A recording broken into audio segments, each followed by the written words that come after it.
Salut chers fidèles abonnés de la chaîne, cliquez pour gagner. J'espère que vous allez très bien. Alors aujourd'hui nous allons parler des dégâts. Des dégâts qui sont en train d'être causés, qui ont été causés et qui seront causés peut-être. Nous allons faire une petite analyse. Nous allons parler de l'attaque sur un bridge de Binance. Nous allons parler d'un protocole qui s'est fait voler 5 millions en crypto. Nous allons parler de la Russie. Oui. Nous allons aussi parler de PancakeSwap. Et pour finir, toujours dans l'optique de l'analyse de ce qui s'est passé avec Binance Smart Chain. Alors, c'est beaucoup de dossiers lourds. On va essayer de les décortiquer un peu. Donc, si tu n'es pas encore un abonné à cette chaîne, abonne-toi rapidement et active la cloche de notification. Et surtout, après avoir regardé la vidéo, partage-la au maxi. C'est important d'informer la communauté crypto de ce qui se passe. Parce qu'il y a certains qui sont restés sans information. Alors, apportons-leur l'information. D'abord, le marché des crypto-monnaies est dans un bain de sang. De façon directe ou indirecte, elle est dans un bain de sang. Rien ne se confirme à 100%, mais nous sommes dans un marché baissier. Tout peut arriver. Tout peut arriver. Alors, attachez vos ceintures. Les gars, attachez vos ceintures. Maintenant, je vous invite, une fois de plus, à nous rejoindre dans notre channel Telegram. Oui, je vous invite à nous rejoindre dans notre channel Telegram. Qu'est-ce qui se passe? Hier, quand l'information de Binance est tombée directement, les premiers à être informés sont les gens qui se sont abonnés à ces chaînes-là. Et les gens qui suivent notre channel, ils ont reçu la vidéo. Hier, on a fait une vidéo rapide. Attaque sur la blockchain de Binance Smart Chain. Hier, sur la 12 heures, on a fait la vidéo. Donc, si vous n'avez pas activé la cloche de notification, vous allez rater beaucoup de choses sur ces chaînes. Et restez informés. Quand il y a des choses comme cela, nous, on ne dort pas. On essaie de vous apporter l'information à l'instant T. Et surtout, ceux qui sont membres VIP, je dis bien, ceux qui sont membres VIP de cliquer pour gagner, pour être même VIP, vous remplissez ce formulaire rapidement. Après avoir rempli le formulaire, vous allez avoir un email, vous allez payer $60, mais à partir de 10, ça serait $40, ça serait $80. Et là, vous aurez accès à ce groupe. On a fait un chat voice hier. Continuons la vidéo. Voici, bon, avant de commencer, on va parler d'abord d'un protocole qui s'est fait hacker hier aussi. Oui, hier. Un peu plus de 5 millions de dollars. Oui, un peu plus de 5 millions de dollars. Ce qui se passe, ils ont pris 44 bitcoins sur ce protocole et ils ont pris 211 000 dollars sur ce protocole. Ce qui fait l'équivalent de presque 5 millions, presque 6 millions si on arrondit, 6 millions en crypto-monnaie selon la cotation actuelle où j'ai fait cette vidéo. Voilà, ça c'est une information qui est passée tapis dans l'ombre. Tapis dans l'ombre, les gens n'ont pas beaucoup parlé de ça. Hier aussi. Et d'abord, regardez ce qui se passe. Deuxième information, la Russie. Semblerait-il que, il y aura des sanctions contre, il y a déjà des sanctions contre la Russie, il y aura maintenant des sanctions ciblées contre les Russes qui utilisent les échangeurs. Vous allez voir récemment que OKX, ceux qui suivent ces chaînes, la Russie a bloqué OKX sur son territoire. Il y aura de nouvelles sanctions qui seront infligées par l'Union européenne. On dit, comme Nova 500, tout de services financiers centralisés registrado, tout comme avec cette nouvelle sanction, tous les services financiers centralisés enregistrés en Europe seront obligés d'appliquer cette sanction. Et nous savons qu'il y a plusieurs échangeurs comme Binance, comme Coinbase, comme Crypto.com, etc. ont des licences en Europe. Donc, elles seront peut-être obligées d'appliquer les sanctions là sur les Russes. Peut-être ça va arriver, on ne sait pas. Donc, juste une information. Ça va dégrader sûrement le marché de façon négative. Parce que c'est pourquoi on dit ne laissez pas tous vos fonds sur les échangeurs. Attention, tous les fonds sur l'échangeur, ce n'est pas vraiment approprié. Si vous vous laissez, vous êtes conscient du risque.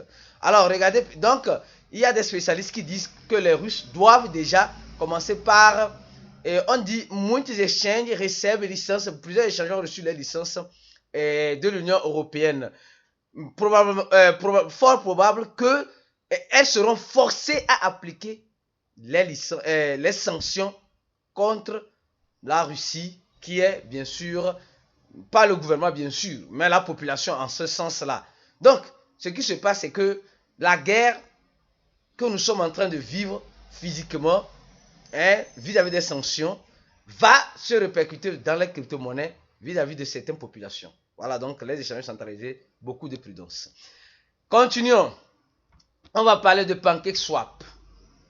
PancakeSwap, quand le problème avec Binance Smart Chain est arrivé, PancakeSwap a arrêté. Foradoa, c'est-à-dire que elle n'est plus en ligne. En gros, elle n'est plus en ligne pour éviter d'énormes dégâts. Je pense que c'était une bonne situation, c'était une bonne. Ils ont bien géré ce risque-là. Parce que s'ils laissaient ça, le hacker, je vais vous montrer tout à l'heure, ceux qui vont rester jusqu'à la fin, je vais vous montrer tout à l'heure le portrait de hacker, les mouvements qu'il a fait, etc. Alors donc, vous voyez, on dit ici PancakeSwap dit que non, que les fonds sont en sécurité sur PancakeSwap. Et ils ont fait quoi? Ils ont purement et simplement fait sortir PancakeSwap, voilà, en ligne, pour éviter tout dégât majeur. Bon, donc vous voyez un peu ce que peut causer, je dis bien, ce qui peut causer ces genres de choses sur notre écosystème. C'est pourquoi il faut, sincèrement, il ne faut pas se concentrer seulement sur une seule et unique blockchain. Il y a plusieurs types de blockchain. Si ça a été subi un problème, il y a un autre. Oh, aujourd'hui, tout le monde reste dans la blockchain BNB Smart Chain. Attention, je dis bien attention, c'est bien, mais apprenez à répartir, comme on dit souvent, vos investissements, à répartir vos branches pour minimiser le risque qui peut arriver à tout moment. Alors, si nous voyons un peu la monnaie de Binance, nous avons vu qu'elle a une chute. Elle a une chute. Dans cet article-là, on nous explique clairement. On dit clairement, d'abord, les questions qui se posaient, c'était l'argent de qui? C'était l'argent de qui ils ont volé. Tantôt, on nous dit ça, tantôt, on nous dit ça. Mais maintenant, ce qu'on sait, c'est que l'argent qui a été volé, c'était l'argent de Binance. C'était l'argent d'un bridge. C'est-à-dire qu'un pont, un bridge qui sert de transaction des crypto-monnaies entre le BEP20 et le BEP2. Donc, en tout et pour tout, c'était un bridge, c'était l'argent de Binance. Ça, maintenant, la réponse, on l'a eu. C'était l'argent, sûrement, de Binance qui a été, qui a été chamboulé. Maintenant, combien a été chamboulé? Voilà, maintenant, un autre cas. Combien a été chamboulé? Je vais vous montrer juste une photo. Regardez cette photo-là. C'était la photo prise au moment où le gars avait, le hacker, bien sûr, à 2 500 000 BNB. Donc, le gars a 2 500 000 BNB en la valeur de 711 millions, voilà, etc. Donc, ça, c'est chaud. Maintenant, ce qui se passe, c'est que Binance nous informe que le hacker a réussi à avoir 100 millions en BNB, 100 millions de dollars, 100 millions de dollars, d'accord, en BNB, et ils ont réussi ici, voilà, 100 millions de dollars. Il a réussi à avoir 100 millions de dollars en BNB, et l'équipe a réussi à retirer, je crois bien, a réussi à congeler seulement que 7 millions. Oui, seulement que 7 millions sur les 100 millions. Oui, ça c'est chaud. Et quand nous regardons le portefeuille du hacker, il a encore 1 million de BNB. Les gars, on n'est pas encore au bout de nos peines, à ce que je vois. Et il a 1 million de BNB. Il a 1 million de BNB. La totalité de la valeur de ce qu'il a actuellement fait un total de presque 500 millions. Et si nous voyons bien, il a 28 millions de... Le gars avait 8 millions de dollars BUSD, USD. Il a aussi venu sur BNB. Donc, le gars a assez d'argent. Donc, et vous allez voir, quand nous allons sur le marché, et la vidéo l'a fait, yo, j'ai pas voulu que la vidéo soit très longue, mais malheureusement, les gars, aujourd'hui, c'est un cas spécial. Regardez, le prix de BNB n'a pas beaucoup chuté, moins 3%. Déjà, c'est pas beaucoup. Mais regardez le volume de transactions pendant les 24 heures. Attention. Donc, ça veut dire qu'il y a beaucoup de mouvements qui se font. Beaucoup de mouvements qui se font. Peut-être, L'équipe essaie je sais pas, de mettre un pause à l'hémorragie. Mais le gars a encore une bonne quantité. Les informations ne sont pas toutefois claires. Elles ne sont pas toutefois limpides, mais c'est ce que nous voulons vous apporter maintenant. Alors, je vous invite rapidement à partager la vidéo. Je vous invite rapidement à cliquer sur ce lien, là, ici, le lien qui est dans la description de la vidéo, pour faire votre inscription, pour être membre VIP, de cliquer pour gagner rapidement, afin de profiter d'informations à tout moment. Au cas contraire, vous restez dans le grand groupe et vous serez informé ou en regardant nos vidéos quotidiennement. Merci beaucoup. Alors, on se dit à la prochaine vidéo et ciao!